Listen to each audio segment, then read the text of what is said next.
Typhoon disrupts hundreds of thousands of lives every month and year, with its lasting effect to both people and the country.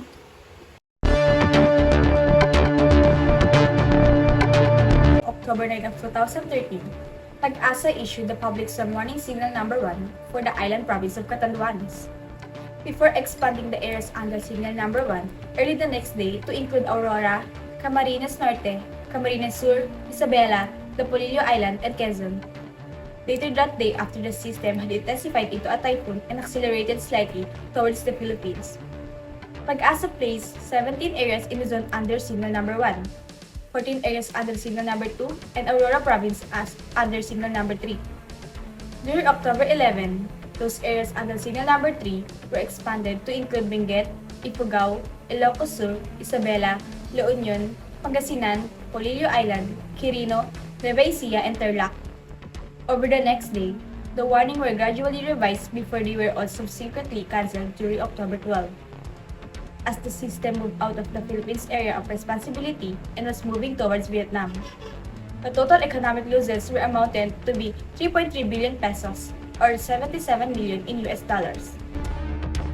People in barangays went as they expected Typhoon to make landfall over the Philippines on 12 of October between midnight and 3 a.m. by which is expected to have intensified. According to the Municipal Disaster Risk Reduction and Management Council, 100 families were evacuated from the coastal district of Sabang in Aurora Province to make shelter in the Sport-of Complex. Meanwhile, in Tibaculo, more than 500 people from 12 districts were evacuated. All SWAT teams provinces of Batanes, Cagayan, Isabela, Nueva Vizcaya, and Quirino and the Disaster Monitoring Terms or DMRT at the field office were ready and were advised to monitor the situation. They prepared 5,000 family packs of assorted goods and 6,000 standby relief goods readily available for augmentation to the affected families. So, ano po ba yung mga na-experience niyo po na nakaraang bagyong Santi?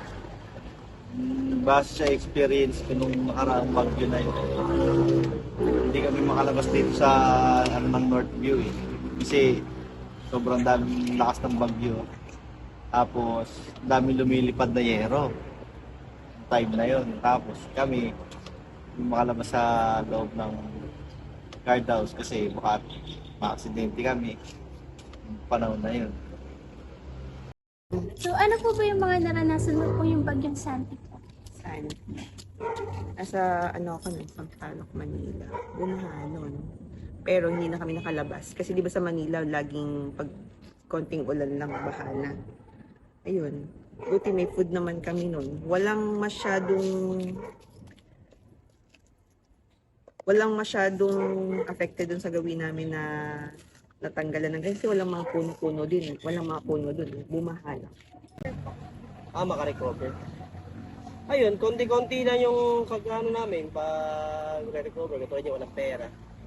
Kailangan, muna. Mahirap yung bagyong Santi ng nakaraan. Kaya kung ano man yung doon naranasan namin nun, kailangan, maging matibay ulit. Karang galing. For health centers, the DOH is on wide alert in continuous monitoring of the incident through coordination with Centers for Health Development or CHD. They've stockpiled medicines at the regional and 4 provinces. Medical response and health assessment teams composed of doctors, nurses, and other health professionals were on standby.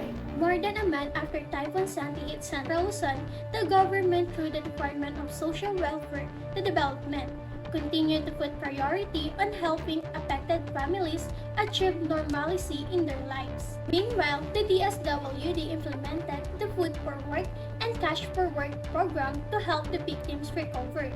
These were undertaken to facilitate the repairs of road, dikes, and drainage system. Philippines is located near the equator in the Pacific region, making us more prone to typhoons, especially during the rainy season. Hence, to lessen possible damages that the typhoons can cause, here are the reminders that we should always keep in mind. Here are the safety measures to follow before, during, and after the typhoon. Before the typhoon, we must follow the most recent weather reports to stay informed. We must regularly check the latest government announcements and weather reports. Keep in touch with family members. Create an emergency plan with your family in advance of any weather disturbance. Move all your furniture, appliances, and other belongings to an elevated area of your home so they can avoid contact with water. Always have your emergency supplies on hand. Evacuate when instructed by a local official.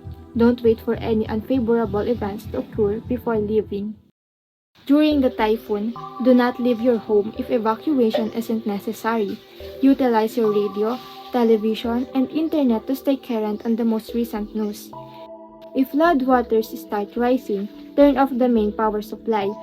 If instructed to evacuate, act quickly. Don't wait for things to get worse before acting. After the typhoon, wait. If your home has sustained significant damage, you should either wait until told to return home or have city engineers assess your home. Do not submerge open wounds in flood water. This time of year is rampant with waterborne illnesses like leptospirosis. Use dry electrical outlets only. Before reusing an outlet, ask an electrician to check it out. Inform utility services of damaged electrical cables and fallen electrical posts. Don't interfere with rescue and emergency activities.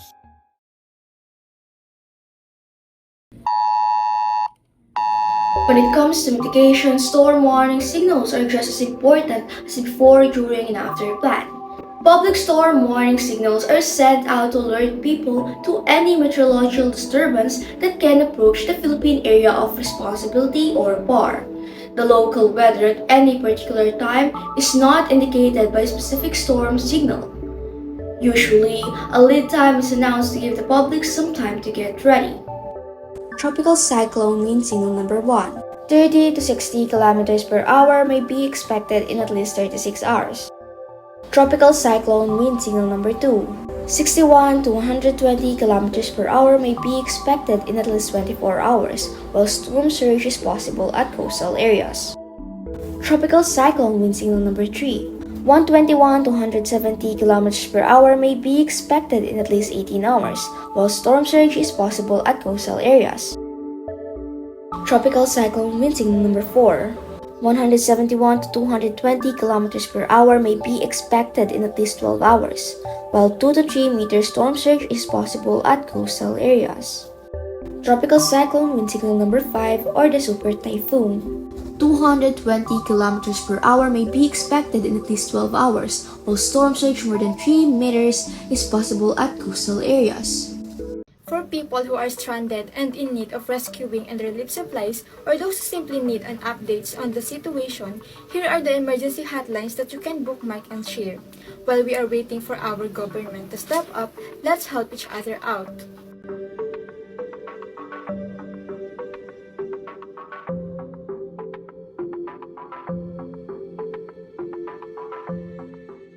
When compared to the majority of typhoons, Bagyong Santi is not as powerful as it seems. However, regardless of how powerful they are, all typhoons share a common goal: destruction. We all have a role to play in emergency and disaster preparedness. By knowing your role, you can prepare for what is within your control.